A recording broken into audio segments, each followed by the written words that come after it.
Donc, oui, suite à ce que dit Antoine a parlé du projet, moi, je viens vous parler plus précisément de comment est-ce que ça se passe dans la capitale nationale, donc tout ce qui touche la promotion des déplacements actifs et sécuritaires dans la région. Ça, le programme, je le passe puisqu'on vient de le voir. Particulièrement dans la région, on a misé sur la promotion de la marche, particulièrement, même s'il y a d'autres moyens, même la trottinette, comme tu disais tantôt, parce que c'était plus réaliste, réalisable aussi, mais également parce que pour nous, la sécurité est un autre élément super important dont on veut faire la promotion, et donc sécuriser les trajets de marche était quelque chose de plus aussi réaliste et souvent qui permet de faire des actions sans nécessairement mettre d'infrastructures supplémentaires. Je vais finir par le dire, là, je pense que j'ai faim. Pour nous, la capitale nationale, c'est Accès Transport Viable qui est mandataire pour Vélo Québec. Et donc, c'est un organisme sans but lucratif de promotion des modes de déplacement viables dans la région et de la défense des droits des utilisateurs des modes de transport alternatifs à l'auto solo.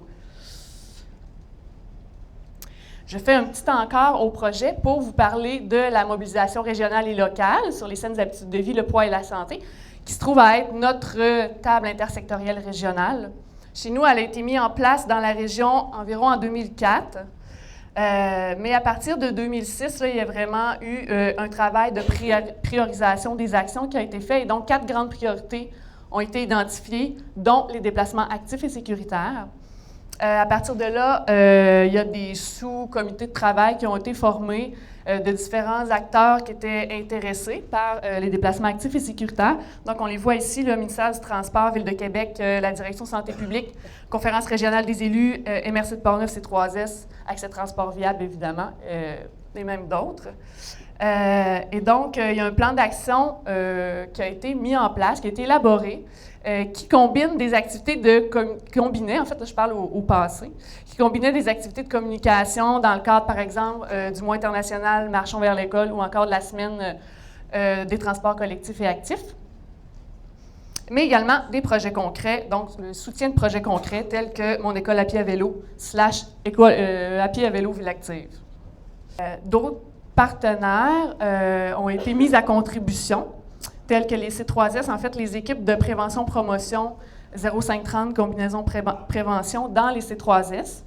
Donc, chacun des 4 C3S a une équipe de prévention qui ont été mises à contribution pour assurer le relais à l'an 4 du projet. Donc, comme le projet à ce moment-là était sur 3 ans, donc on voulait s'assurer qu'il y avait une continuité des actions.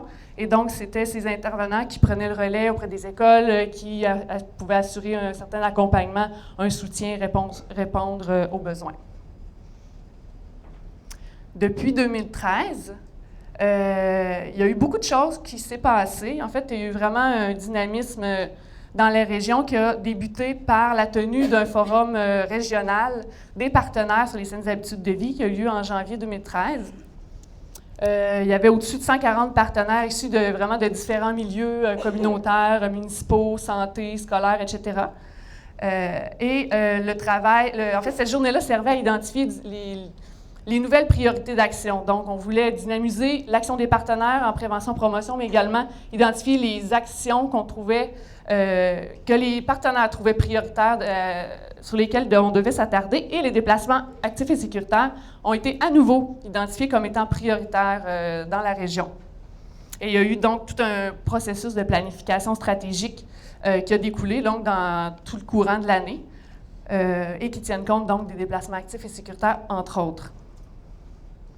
Au printemps 2013, il y a également eu un grand travail de concertation entre les acteurs qui étaient préoccupés par les déplacements actifs et sécuritaires.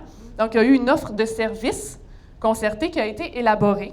Cette offre de services-là tient compte des modifications apportées au volet 2, donc plutôt à pied à vélo Ville active, le fait que le programme est maintenant sur 1 an a été pris en considération. Ça a été également basé sur les interventions jugées efficaces, prometteuses en promotion de la santé et en prévention dans un contexte scolaire, pour ne pas nommer École en santé. Et également met de l'avant les services offerts par les différents partenaires. Donc, Cette offre de service-là, c'est ça, c'est qu'elle présente l'offre de service de chacun des partenaires impliqués. Par exemple, on dit qu'est-ce que, ça s'adresse aux écoles, donc on dit qu'est-ce que Accès Transport Viable fait avec Appy à vélo Ville Active, qu'est-ce que le Trottibus offre, qu'est-ce que, bon, etc. Mais on propose également aux écoles une certaine démarche logique qu'ils peuvent ou non utiliser, mais on leur propose de débuter leur demande auprès des accompagnateurs écoles en santé de leur réseau, qui, eux, vont faire le lien avec les partenaires. On leur suggère de débuter par Appy à vélo Ville Active et ensuite de compléter avec différents outils, avec la mise en place d'un trottibus, avec l'utilisation de différents outils de communication, mais également de suivre des formations de sensibilisation, c'est ça, aux environnements favorables. Donc, c'est ce qu'on leur propose. C'est assez vraiment récent, donc on est encore à évaluer un peu la mise en place, la façon que c'est diffusé, de poursuivre nos stratégies pour rejoindre les milieux scolaires avec ça. Mais c'est vraiment une façon intéressante de rejoindre les préoccupations des différents acteurs impliqués, mais également de faire une proposition logique aux écoles qui soient concertées. Depuis, donc tout récemment, en 2014, il y a donc un nouveau comité régional sur les déplacements actifs et sécuritaires qui a été mis en place dans le cadre de la mobilisation. Et ce qui est intéressant de constater, c'est qu'il y a un nombre encore plus grand d'acteurs qui sont prêts à se mobiliser autour de cette thématique-là. Et évidemment, un plan d'action qui sera déposé au printemps. Donc, finalement, les impacts pour nous dans la région de cette mobilisation d'acteurs-là est donc de prioriser des actions parmi tout ce qu'on veut faire au niveau des habitudes de vie, d'en prioriser certaines, dont les déplacements actifs et sécuritaires, de partager certaines responsabilités, de rehausser les budgets de fonctionnement si, par exemple, certains partenaires sont prêts à s'investir davantage, de réaliser une évaluation du programme, là, parce que dans les dernières années, il y a une évaluation de mon école à pied à vélo qui a été faite par la DSP, de créer de meilleurs outils de communication, mais également des réalisations concrètes, telles que mon école à pied à vélo Ville Active, qui a rejoint jusqu'à présent 45 écoles primaires dans la région. Et enfin, de s'assurer de la pérennité des actions. Donc oui, on met un projet en place, mais on s'assure qu'il y a des conditions autour pour pouvoir soutenir ce projet-là puis assurer une suite.